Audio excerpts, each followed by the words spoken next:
Hello everyone, welcome to Think Computer YouTube channel. This video is about Introduction to Object-Oriented Programming Concepts. So what's in this video?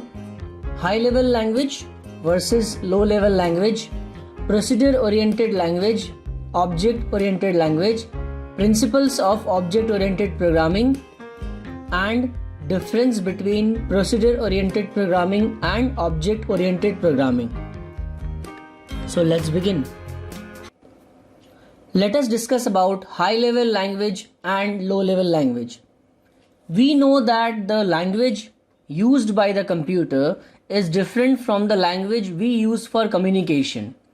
Computers use binary language for processing, and we use languages such as English, Hindi, French, German, etc.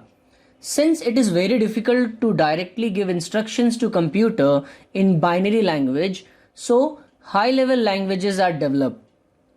High-level language is basically the programming language that we use to give instructions to the computer, which is further converted to low-level language by language translators such as compiler, interpreter.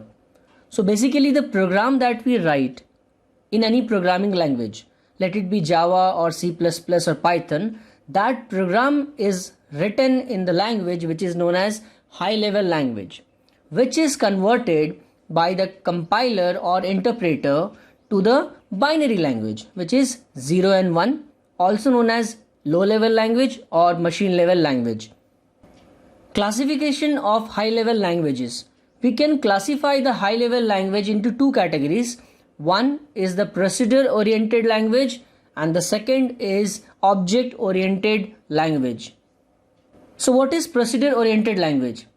In this type of language, we focus mainly on the procedures, means functions, and we give less importance to the data used in the program.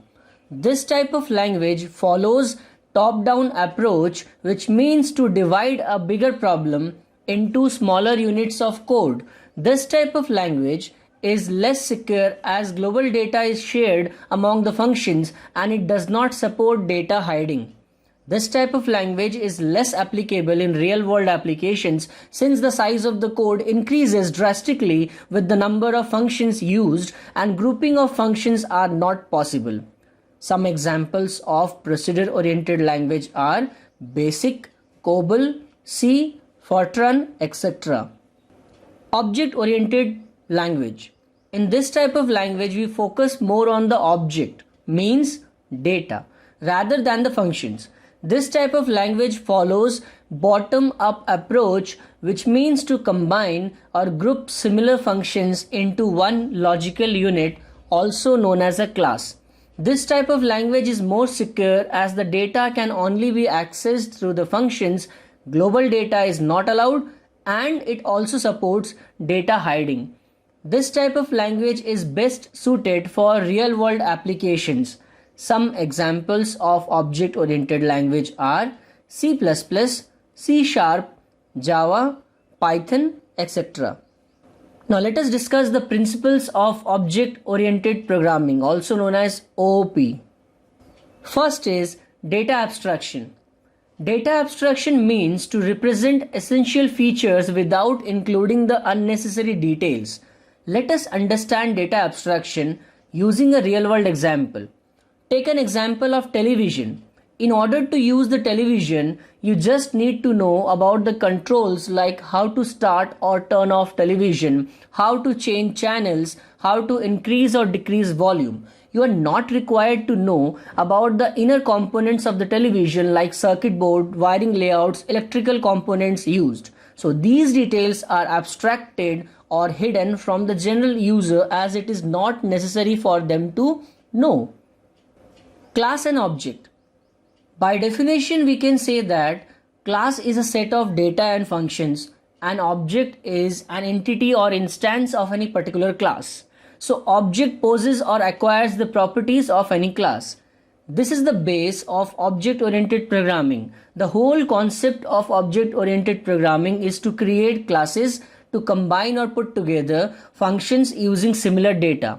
In real world also, everything is object belonging to any particular class. For example, book is a class and mathematics book, English book, computer book are objects.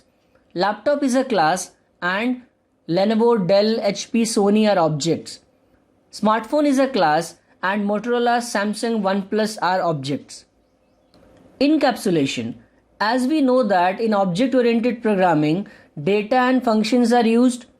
Encapsulation means to wrapping up, to combine or put together the data and the function into a single unit in such a way that the data is only accessible through the functions. The logical unit which is used to implement the encapsulation is known as class in the programming. In real world also, we can see examples of encapsulation. We can say that the things in your house are just like the data and you as the member of the house is the function. Now if anyone from outside need to take or use anything from your house, then have to ask you or anyone in your house.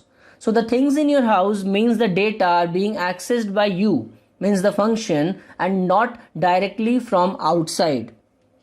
Inheritance. In programming, inheritance is the property by which one class acquires the properties of another class. That means to create a new program using existing program. In real world, we can see examples of inheritance everywhere. A new model of car comes in the market having upgraded features, retaining most of the existing features and adding more. Same applies to new models of any type of product. Polymorphism. Polymorphism is the property by which any object or thing appear or behave differently under different circumstances. Take the example of operator minus. You can use it in different ways such as minus a or minus minus a or a minus b. In the first case, it's the negation of a. In the second case, prefix decrement. And in the third case, subtracting b from a. Similarly, in the real world, also we can see polymorphism everywhere. The notebook you have can be used for writing English, mathematics, science, etc. The all-purpose room in the school can be used for conducting test, quiz, debate, or for any meeting. The smartphone you have can be used for making phone calls, texting, surfing internet, downloading contents, watching movies, listening music, playing games, etc. Now let us see the difference between procedure-oriented programming and object-oriented programming. First, procedure-oriented programming focuses more on the function rather than the data. Object-oriented programming focuses more on the data rather than the functions. Second, procedure-oriented programming is a top-down approach, whereas object-oriented programming is a bottom-up approach. Third, procedure-oriented programming is less secure, whereas object-oriented programming is more secure. Fourth, procedure-oriented programming is less suitable for real-world applications, whereas object-oriented programming is more suitable for real-world applications. Some examples of procedure-oriented programming are BASIC, COBOL, C, Fortran, etc. Whereas some examples of object-oriented programming are C++, C#, Java, Python, etc.